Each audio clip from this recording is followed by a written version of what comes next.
Good afternoon once again, ladies and gentlemen. Welcome to Bathurst for round 7, the retro round of SRL's Mazda GT Sport League. Now this is a pole lap, please enjoy that.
We're actually going to go quicker than Lap of the Gods here. You can already see the current pole time is a 2:02.0 from Fubbles, and it's a 2:01.9.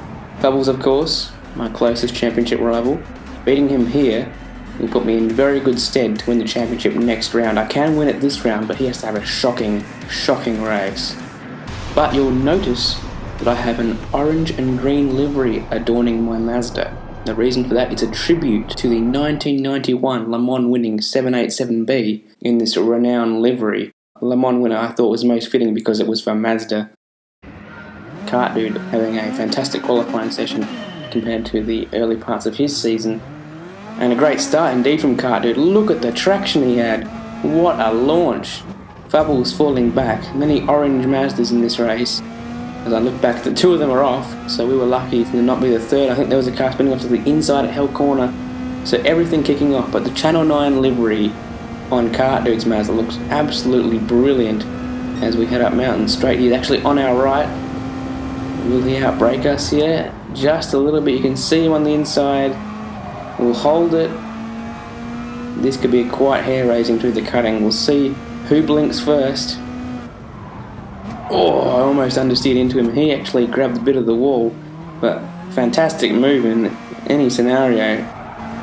I thought he grabbed the wall there. He later told me he didn't. He just avoided it by that minuscule amount and stayed ahead of us. But Conrod straight on lap 2. Too much slipstream for me. I actually almost took him out here because I slightly touched that curb and I had no control over the car. So any incident that happened there would have been my fault. Thankfully, Kartdude with the presence of mind to back out of it, he said. And then a lap later, he was all over me once again. Down into the final corner, he switches to the inside. He's outplayed me there. Great move, bit of contact though, and he gets a big boost from the car behind him, who's Hatfield. He actually started last and he's worked his way up to P3 currently. He must have some serious pace. So we'll have to watch out for him and his exploits in this race.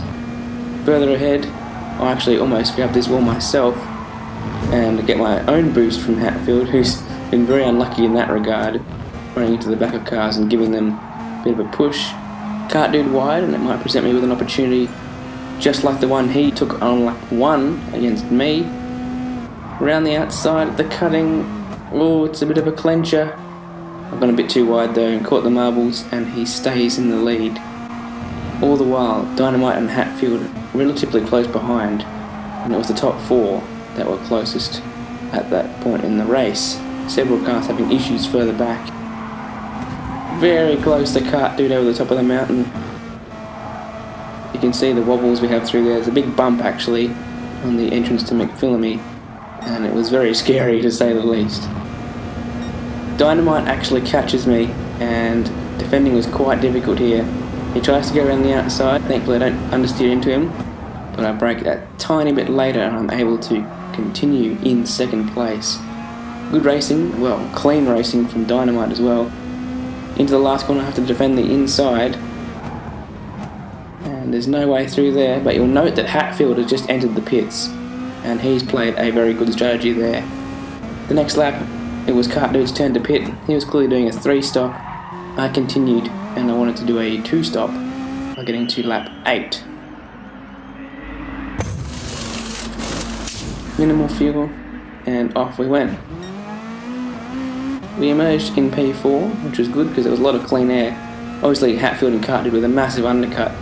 It was actually 10 seconds to the lead at that point, but then I closed it down, and even when Dynamite went off at the top of the hill, the gap was ever reducing. However, what I didn't bank on was that these guys were going to extend their second and third stints, so we were actually on the same strategy, just different laps. So now it was a case of trying to get past Dynamite as soon as possible. They're really the cork in the bottle. Oh my god. I thought he was trying to block me there at the time. Little did I know that there was a stopped car which he slammed into. It scared the crap out of me. In the pits you can see Hatfield and kartdude, they've extended their second stint beautifully, so they're only going to be doing 2 stops. I go in the next lap, but the undercut's going to happen as well. Although kartdude had a lot more fuel to put in, and he put the mediums on. So is that a mistake from kartdude? There's no cars visibly around us. Oh yes, there is. There is kartdude. We've actually overcut him. Is that because he had to put more fuel in, or is it because of his tyres? We'll see. So I have to defend up Mountain Straight. Obviously, the lead has been extended for Hatfield, so he didn't have to do too much of a fuel, I don't think. And his undercut has worked beautifully for him. Looks like he's off in the lead, and probably not going to be able to be eclipsed by me. Indeed, that is the story. He goes on to win the race, but look at the gap back to kartdude. He made no mistakes, on track mistakes at least. His one mistake was putting the medium on, and it had no pace at all. Lost so much time in those final 8 laps. But congratulations to Hatfield on his victory, first of the season. Makes it, I think, 5 different winners now. We come second, which is fantastic for our championship, and we'll look forward to the season finale in Interlagos next week. I've been Jacko. See you then.